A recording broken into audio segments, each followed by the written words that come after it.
You're broken down and tired of living life on the merry-go-round, and you can't find a fighter.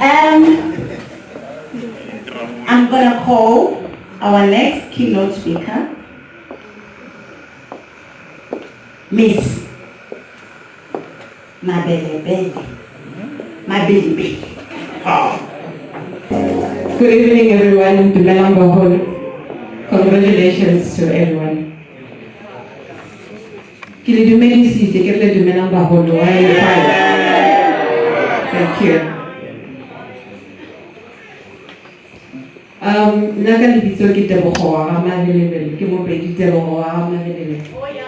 Yes. We're just waiting for presentation to load. But in the meantime, I'm a product of TUT. I've been with TUT since 2006. I'm still busy with masters. It's Ambala, so Prof was asking when am I submitting my dissertation.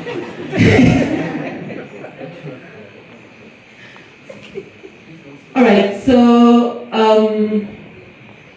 the topic of today, as we all know, is industrial engineers of the future.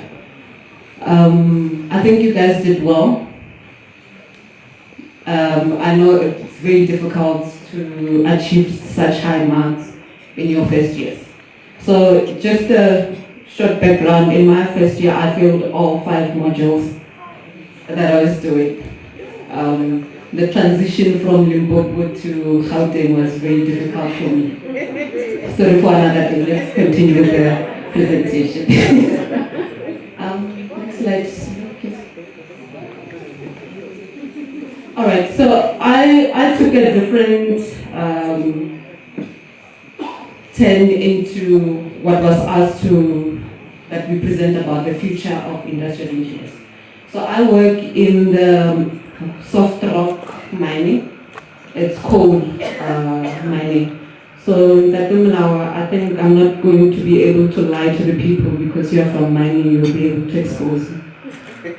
Anyway, South Africa is the 7th largest producer and consumer of coal. We know currently Eskom is using coal to manufacture, to produce electricity rather, and 90% of our electricity is from coal. We use the coal in households, we use it as fuel. So Sasol is producing fuel for us and they're using 35% of the coal to do that in their Secunda plant in Mpumalanga. The challenges we're facing in the soft rock mining industry, one is the environmental impact. As we know, with environmentalists, they are very passionate about the carbon dioxide emissions. And the soft rock, which is coal, is contributing more than 60% to the air pollution in South Africa. The third challenge we have is in safety of the miners. When they work underground, we have incidents, the methane emissions. We have the accidents whereby people are trampled over by machines. We have accidents where people inhale a lot of the coal dust and they get lung infections from that. So you ask yourself, why am I telling you all this? So as industrial engineers, when you go into the field, you are expected to improve all that. So you are expected to understand the process and come up with better ways of doing things. Just a bit of history on soft rock mining. In 1836, I left my spectacles so I can't see clearly there. The coal was discovered in Mpumalanga, KZN and Eastern provinces, and they were using manual. It was very manual to extract the coal. And with the revolution, you can see there with the pictures, the picture changed. There were introduction of the steam coals to transport coal from underground into surface. And eventually miners were introduced to mine, and the haulage system was erected to transport coal from underground onto surface. All right. So the current picture looks something similar to this, where we have miners underground. This is the equipment they use to mine coal. The one with the peaks on the first picture rather, it's a miner which they use to mine coal. On the second picture, it's an improved version of what we have on the left side. So that one is manually operated. As I said, there are a lot of accidents underground. So now they are remotely controlled. So meaning there is no manual interaction. Someone who controls that miner is like 2 meters away from the miner. So it's a bit safe. And we have something called the PDS, which is Proximity Detective System. When you get closer to the miner, it shuts down. So that's how it protects people. And there are a few pictures of the products that they use underground. After mining, the mine conveys through the conveyor into a shuttle car. It moves to what we call the conveyor. I forgot the name. I guess I'm nervous.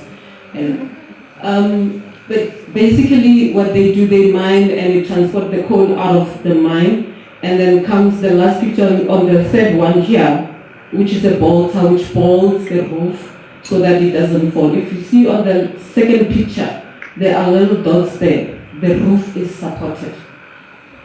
Okay. These are some of the products that are used now, improved products, and I know that they can be better. That's why we need you guys in the industry. Okay. The future of soft rock mining industry. If you can see, the coal line there is a bit stable. Natural gases, renewable and nuclear energy, they are picking up. So the challenge there is the soft rock mining market is stable, is stagnant. We need industrial engineers to cut costs so that companies can be profitable. So you guys are in demand, don't ever doubt yourselves. Okay. So the coal production forecast, as projected on the left bar graph there, the projection until 2040 by Matsu team. It shows that China will still be high in production of coal in the next 20 years. So as I described earlier, South Africa is the seventh producing, so it falls under other at the top bar there. Okay. The mining industry is moving into artificial intelligence, autonomous mining as well, which means that they're trying to remove human interaction in the process of mining. I've got a video that's 3 minutes long. It just shows the autonomous process in mining. I'm not sure if I have enough time now. You guys can Google it from Sandvik. They have it on YouTube. It's autonomous mining. They are showcasing their products there. Okay. So, as I said, the reason why I'm telling you all of this is because manufacturers of mining equipment need new skills, need people who are creative, people who love technology to come and resolve the issues that are in the industry. This process requires a lot of capital, so that's why companies are looking to save money. How are companies preparing for the future? They are upgrading the equipment that we have currently from Rio 2, which is an old version, to Facebook 2. They have scrubbers for better ventilation. They are upskilling staff. And they're sending them to innovation courses, programming and robotics. So at Komatsu as well, we have those programs where we are preparing for a new world.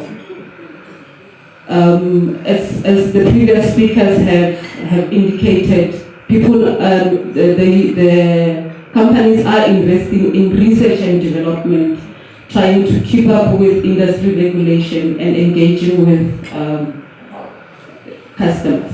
Critical skills required, collaborating with others. I think we could have said this, like every speaker spoke about teamwork, about collaborating, Gibela collaborating with TUT. So industries need people who can collaborate with others, people who are creative, flexible, and agile so that we can respond to the market needs.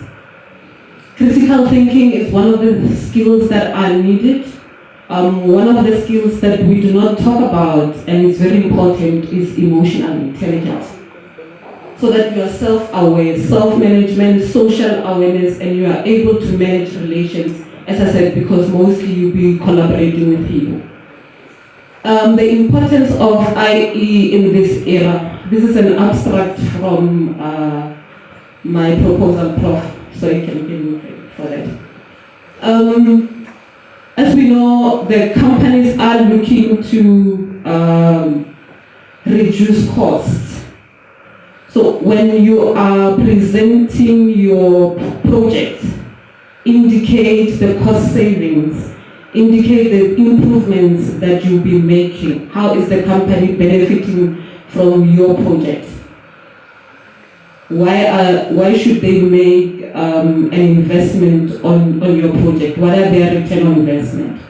So basically, the skills to continuously improve the processes are required.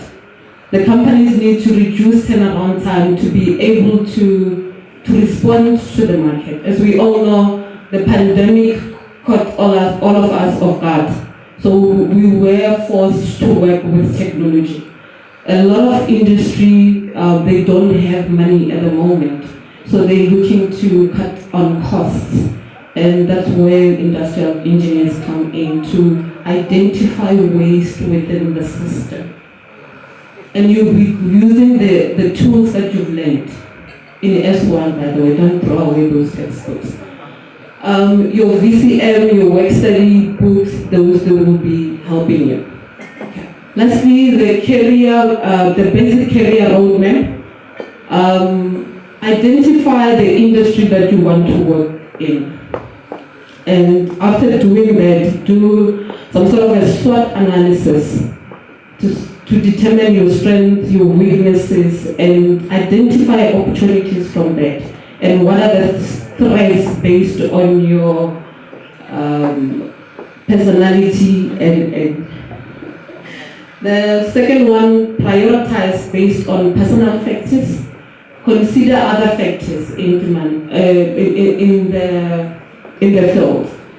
So, starting from the bottom, it's not a bad thing, as you heard from Mr. Mulawa's story.